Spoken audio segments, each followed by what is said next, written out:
অজ্ঞাত পরিচয় ব্যক্তির মৃতদেহ ভাসতে দেখে এলাকায় চাঞ্চল্য। বারুইপুর সদাব্রত ঘাটে এইমাত্র খবর পাওয়া গেল, অজ্ঞাত পরিচয় ব্যক্তির মৃতদেহ ভাসতে দেখে এলাকায় চাঞ্চল্য। বারুইপুর সদাব্রত ঘাটে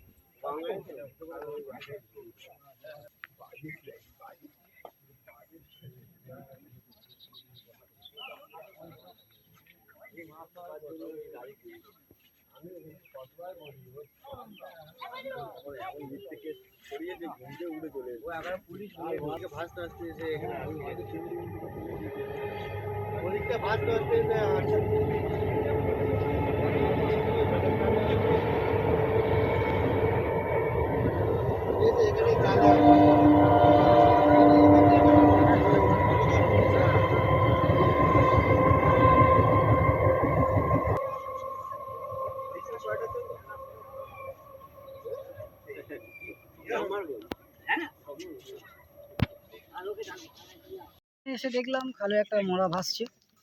তো আমরা সবাই দেখছি এখানে, কিন্তু মনে হচ্ছে না যে এখানে একটা মরা, মনে হচ্ছে দিক দিয়ে ভেসে এসেছে। এখানে একটা জাল পাতা আছে, জালেতে আটকে আছে, এটা দেখছি আমরা। তার মুখও কিছু দেখতে পাচ্ছি না, পুরো বডিটাকে দেখছি, বডিটা ফুলে গেছে পুরো। তো এখন তো মুখটা কোথায় করার লোক কি কিছু বুঝতেই পারছি না। কতটা আতঙ্কে রয়েছেন? আতঙ্ক এখানে কোনো ব্যাপার না। এখানে যদি আমাদের এখানে মারাটা যদি আমরা বুঝতে পারতাম তাহলে আতঙ্ক থাকতাম। তো এখানে মনে হচ্ছে না যে এখানে এটা হয়েছে। এই কাণ্ডটা মনে হচ্ছে ওদিকে হয়েছে, কি রেল লাইনের ওপারে হতে পারে। তো জলের কিভাবে দেখছেন বডিটা কিভাবে আছে? এখন ভাসছে, জালে আটকে আছে, দেখতে পাচ্ছি। পুরুষ দেখতে পাচ্ছি, বা কোমরে বেল্ট ফেল্ট আছে। মহিলা হলে তো কোমরে বেল্ট থাকতো না, ও থাকতে পারতো। এই জায়গাটার নাম কি? এই জায়গাটার নাম হচ্ছে কয়ালপাড়া, শতাব্রত ঘাট। সদাব্রত ঘাটের কাছে, একদম কাছাকাছি, 1 কিলোমিটার দূরে এখান থেকে সদাব্রত ঘাটটা। ঠিক আছে, আপনার নাম? স্বপন মিস্ত্রি। এখানে বা কি বলবেন? সামনেই সদাব্রত ঘাট। সদাব্রত ঘাট থেকে জাস্ট মিনিট 2-3 দূরে এই গঙ্গার পাশে এখানে হঠাৎ এক অজ্ঞাত পরিচয় ব্যক্তির দেহ দেখতে পাওয়া যায়। এবার সবাই দেখে গুঞ্জন শুরু হয়। তখন এখানে সবাই কয়েকজন এসে ভিড় করে। পুলিশকে, বারুইপুর থানার পুলিশকে খবর দেওয়া হয়েছে। আপাতত তারা আসছে কিছুক্ষণের মধ্যে। আপাতত যে অজ্ঞাত পরিচয় ব্যক্তি, তার কোনো পরিচয় জানা যাচ্ছে না। পুলিশ এসে দেহ উদ্ধার করলে পুরো ব্যাপারটা আস্তে আস্তে নিশ্চয়ই সকলের সামনে আসবে। এলাকায় তো দেখা যাচ্ছে প্রচুর জঙ্গল বা একটা অন্যরকম পরিবেশ রয়েছে, এটা নিয়ে কি বলবেন? এটা পুরসভার দিয়ে আগে পরিষ্কার হতো।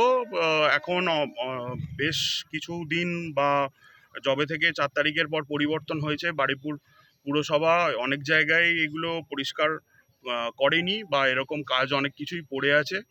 বারুইপুর পৌরসভাকে অনুরোধ করব যে এইসব যেখানে বন জঙ্গল এরম হয়ে আছে বা যেখানে লোক যাতায়াত কম আছে সেখানে পরিষ্কার করা প্রথমত, এবং প্রশাসনকে বলবো যে এখানে যদি ঠিকঠাক পুলিশি টহলদারির ব্যবস্থা করা হয় তাহলে আশা করি ভবিষ্যতে এই জিনিস আর হবে না।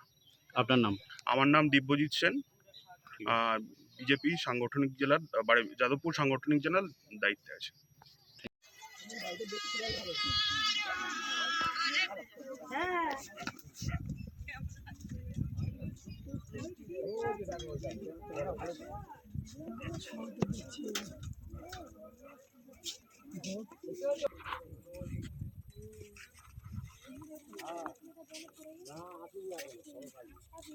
এই 401 আসবে না নাম্বার, ওখানে না সেভ করলে।